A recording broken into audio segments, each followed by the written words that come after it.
You know the end of my life story, most probably. Would I ask your indulgence to hear another part? My story up to midway through Jesus' ministry. At that point, I was still his friend. Judas is mostly known for one thing: betraying Jesus.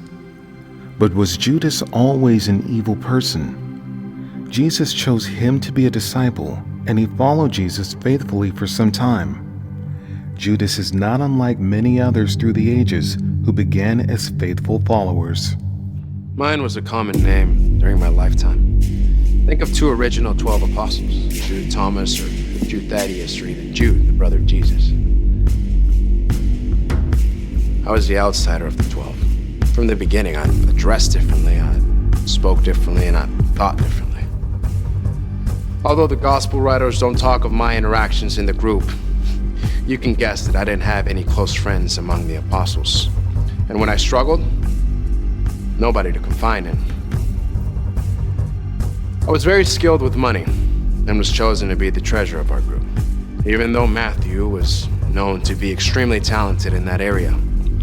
The Bible doesn't say when, where, or how I became a disciple. You do know it was early into the ministry of Jesus. He believed I could be a fisher of men. I was as dedicated as any of the other apostles those first couple of years. I wasn't outspoken, but neither were the 6 other apostles that you know very little about. I was sent out as a pair with the other 12 and then as a pair with the 70. I saw Jesus do miracles and healings and heard all his teachings. I did miracles and healings. For the first couple of years, you wouldn't have been able to distinguish my ministry from the other 11.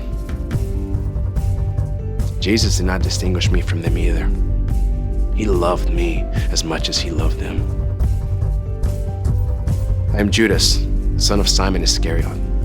Scholars of your day have concluded that my father's name meant we came from Kirioth, a town about 10 miles south of Hebron or 30 miles south of Jerusalem. Those scholars have concluded that I was probably the only one of the 12 apostles who was not from Galilee. One Sabbath, we apostles went with Jesus to eat at the home of a prominent Pharisee. We were relegated to the cheap seats in the back of the room. Jesus was seated near the front. As often would happen, the Pharisees were trying to find a way to disparage him. A man who was an obvious plant came to stand before Jesus. He had some abnormal swelling, and it was apparent to everyone in the room that he needed healing. Rather than being caught in a trap, Jesus set his own by asking, "Is it lawful to heal on the Sabbath?" Hey, what a question. The Pharisees and experts of the law knew the spirit of the law encouraged such an action, but their man-made rules prohibited such a thing. They were caught in a trap of their own making and had no out. They could do nothing except remain silent, even after Jesus healed the man. The uncomfortable silence. Everyone hoped Jesus would change the subject, until Jesus changed the subject.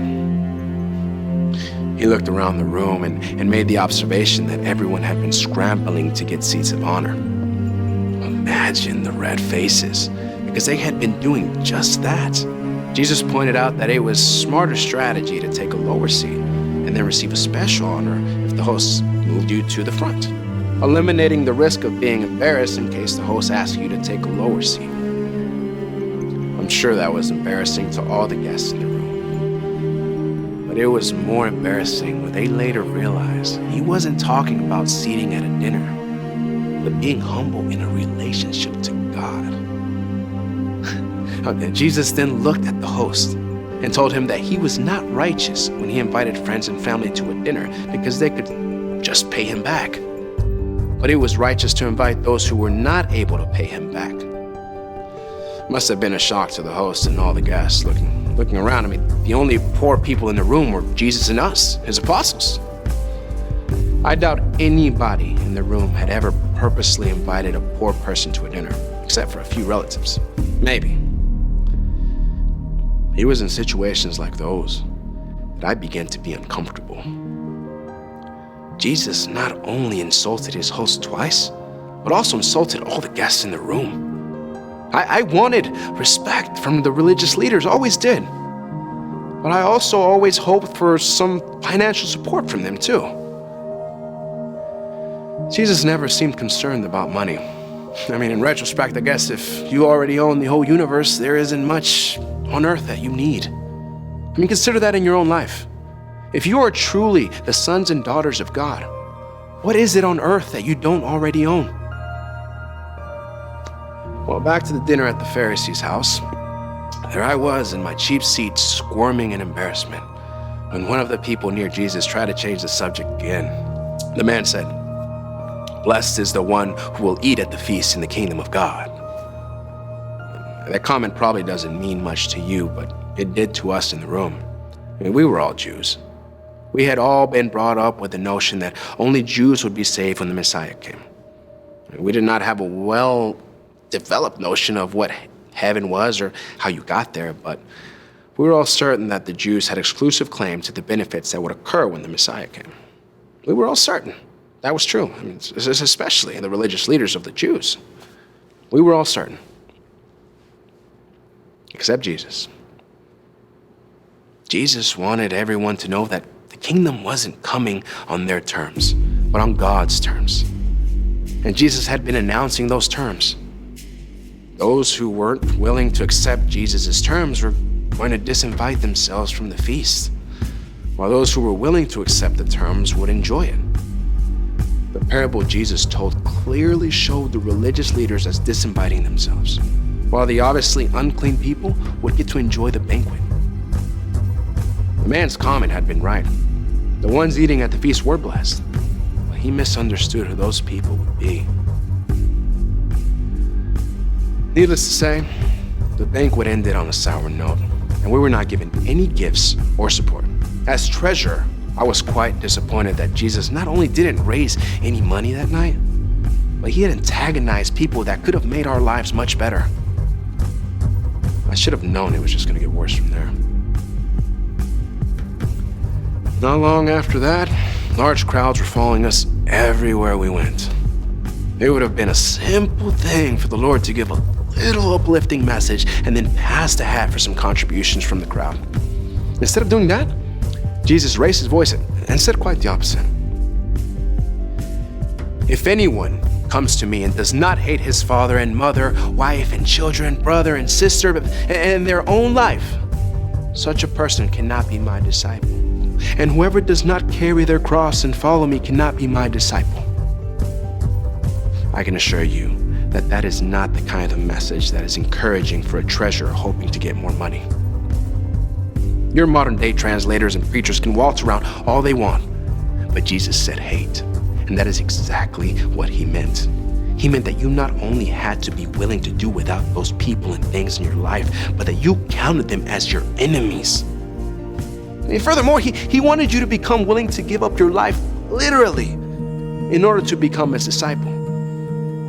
You can be assured that many of the crowds left before he could tell the next parable. The parable Jesus told next is my favorite because of its simplicity and obviousness. As with many of his parables, Jesus had seen something we had all seen, but had understood its deeper meaning. We had all seen buildings which were abandoned before they were finished, but never thought anything about them. Jesus understood them in a different way. He said, "Suppose one of you wants to build a tower." He finished that sentence and looked around, nodding at a partial structure in the distance. Not many of us wanted to build a tower, but many of us wanted to build houses. Won't you first sit down and estimate the cost to see if you have enough money to finish? For if you lay the foundation and are not able to finish the building, everyone who sees it will laugh at you. They will say, "This person began to build and wasn't able to finish." From his past lessons, we apostles knew Jesus wasn't talking about buildings. I can't prove it, but when Jesus said that last sentence, I believed he looked right into my eyes, or right into my soul. Maybe that was the first time I realized I was not willing to give up everything to be his disciple. And And if I wasn't willing to give up everything, I probably wasn't willing to give up very much. He made me count the cost of being his disciple. And I decided that I wasn't willing to pay the price. That was the day my doubts began. I recall Jesus saying, "Whoever is not with me is against me." Now that I knew I was not wholeheartedly for him, I started finding little ways to be against him. At first, I just discounted some of the things he said. I quit praying as much, and then not at all. I quit listening with attention. I wanted to raise as much money as I could,